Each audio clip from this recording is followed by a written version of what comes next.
Neville Goddard Lecture. Wonder-working power. You have within you a wonder-working power. To understand this power, let us turn to the book of Joshua, where we are told, "Wherever the sole of your foot shall tread, I have given you." Jehovah leads the dance of life. We are his dancers, yet his very self. For God and his eternal name is one I am.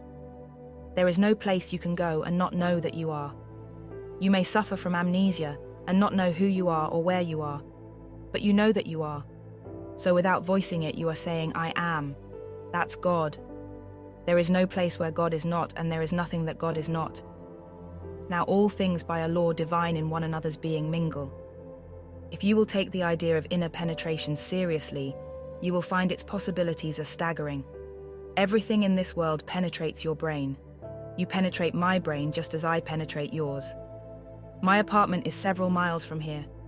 New York City is 3,000 miles, and the place where I was born is 5,000 miles away. I know they are there, but if I accept the thought of inner penetration, then I believe they are also in my brain. If I desire to visit my island home in Barbados, but do not have the means or the time to go there, I can enter its image in my imagination by approaching it on the fiery chariot of my contemplative thought. I have done it. I do not use this wonder-working power lightly anymore, because I know that after imagining, although I may forget it, I will be compelled to experience it in this world of shadows. This wonder-working power is to be used for anything you desire, and it is wherever you are. I know that Barbados is in the outer world, but I also know that I am all imagination. I know that God is man and exists in us, and we in him, that the eternal body of man is the imagination, and that is God himself. So if I, imagination, enter into an image I desire to occupy, no earthly power can stop that image from becoming an objective fact.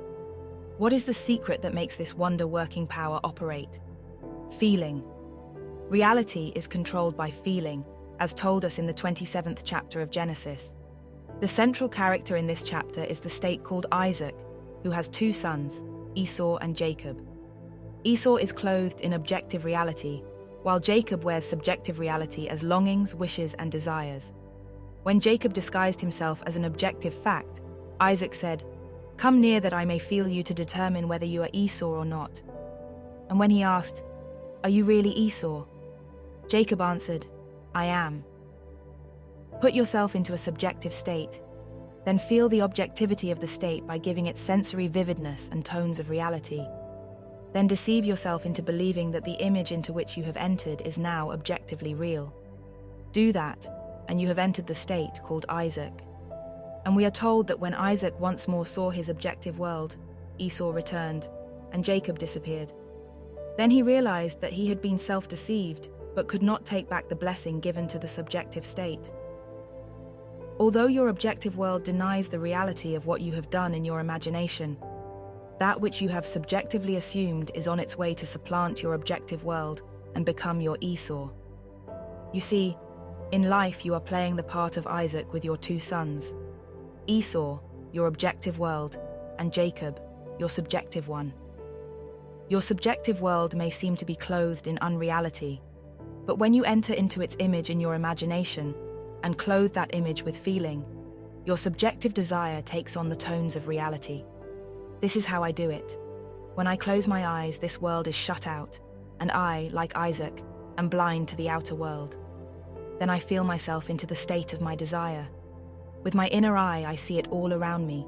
I sense its solidity, and when my five senses are awakened, I have the feeling of relief, knowing it is accomplished. When I open my physical eyes, Esau, my physical world, returns and tries to persuade me that what I did was unreal. But having done it time and time again, I know that my desire is moving towards its objective fulfillment. This is what I mean by wonder-working power. It is all within your own wonderful human imagination, for that is God. The promise to Joshua is God's promise to himself, for there was no one to play the part that is so uniquely you, but God. Having conceived a play which existed only for him, God, the director and author, became the actor. Before I am known as John, Peter, man or woman, I simply am. clothing myself in what I would like to be. I am rich, poor, known or unknown. Although my objective world denies the reality of what I have done, when I have felt the reality of my desired state, I have given it my blessing and cannot take it back. The moment that which was subjective becomes objectively real to you, you have given it your blessing and cannot take it back. Clothed in the feeling of insecurity, your outer world, Esau, reflects that feeling. But when you clothe yourself in the feeling of being rich, even though it is subjective, watch. For as insecurity will no longer have your blessing to remain alive, riches will supplant it. Every state of consciousness is within you, for everything is God made visible, and all things by a law divine in one another's being mingle. The moon is remote in space, yet it penetrates your brain, therefore it is in your brain. I can't take you with me to view the earth from the moon, but you can go there yourself. You can go to any point in space that you can conceive of by just imagining you are already there. When I was in the army, my commanding officer denied my request for discharge. His word was final in the world of Caesar, but not in the world of God. For that very day, I assumed I was honorably discharged and living in my apartment in New York City, 2,000 miles away. Sleeping on a little cot in the barracks, I assumed I was in my own comfortable bed. I made it quite clear to myself that I was not on furlough, but was honorably discharged and once more a civilian. In my imagination, my wife was in her bed, and my little girl in hers. Then I got off the bed, walked over to the window, and looked out upon a familiar scene that could only be seen from there. I saw the Holly apartments across the way, as well as Washington Square. I walked through every room in the apartment, touching familiar objects, and then returned to my bed to sleep in New York City, as though it were a fact. Early the next morning, I saw a sheet of paper which resembled the application I had made. Then a hand holding a pen scratched out the word, disapproved, and boldly wrote the word, approved. And I heard a voice say, "That which I have done, I have done. Do nothing." Knowing exactly what I had done, I knew I was moving towards its objective confirmation, and no power on earth could stop it. 9 days later, the man who disapproved my application gave me an honorable discharge. I tell you, everything is possible to the individual when he knows who he is. You are the Joshua of the Old Testament and the Jesus of the New. And Jesus, your own wonderful human imagination, is Jehovah. He is your awareness, but as long as you see Jehovah as someone other than yourself, you will not apply this principle. You must be willing to give up all foreign gods, all idols, and return to the one and only God, whose name is in you as your very being. If you were trained in the Christian faith, you were taught to believe that Jesus was on the outside. But how can you put him to the test if he is another? There never was another Joshua or Jehovah. There is only God, the director of the great dance of life whose dancers are himself. God plays the part of the bum and dances the dance of poverty. He also plays the part of a millionaire and dances to the tune of millions, as every part is being played by God. Now everyone must act from where he is. Ask yourself, where am I? If I am God, where can I go and God is not? If I make my bed in hell, God is there. If I make it in heaven, God is there, for everything penetrates me. I do not have to physically move. Simply by adjusting my thinking, I can move from one state to another. I remember one cold winter night in New York City. I was lecturing in a church off Times Square, where the usual crowd was in excess of 1,000. But because of the cold and snow, there were only about 200 in attendance. My first book had just been released, and that night maybe 50 copies were sold. And since I had run the presses on 5,000, I was eager to get the book in distribution. Because of the storm outside, that night, I spoke of the warmth of Barbados, the palm trees and the odors of the tropics. And when I retired, I felt myself in my mother's home in Barbados. I listened to the movement of the leaves and smelled the tropical atmosphere. Then a cable came saying that Mother was dying, and I should return home. Within 24 hours, my wife and I set sail for Barbados. I had put myself there and had to fulfill my imaginal act, even though it was an inconvenient time for me to go. So I do not treat my wonder-working power lightly. When I ask you to adjust yourself to a certain state, I mean for you to feel it is real, for reality is controlled by feeling. The day will come when feeling will modify or even void that which you think are the laws of nature and science, and you will discover they are not so at all. This wonder-working power is all within you and can be operated consciously when you know who you are. If you get down on your knees and pray to an external God, you do not know this power. Whether you are in a church or a bar, God is there, and wherever God is, that place is holy. A bar is just as holy as a church when you are there knowing who you are. It does not matter where you are or what time it is. You can adjust your mind and make anything real through feeling. Although your objective world will deny its reality, the state you entered subjectively is moving towards fulfillment. We are always imagining, although totally unaware of what we are doing. Yeats once said, "I will never be certain it was not some woman treading in the winepress who started a subtle change in men's mind, or that a passion, because of which so many countries have given to the sword, did not begin in the mind of some poor shepherd boy, lighting up his day for a moment before it ran upon its way." Someone in prison feeling abused by society can cause the combustion of the world by imagining getting even with those who placed him there, while those who did it think they are safe, not realizing that, although the man is in prison, he is God, using his wonder-working power.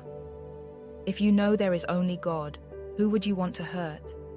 You would realize that no man could ever shoot another, for there is no other. There is nothing but God, the one and only reality. This is the Shema, the great confession of faith.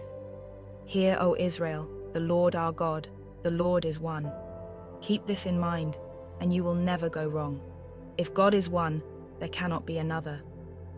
I am the one body fragmented in order for the poem to become alive.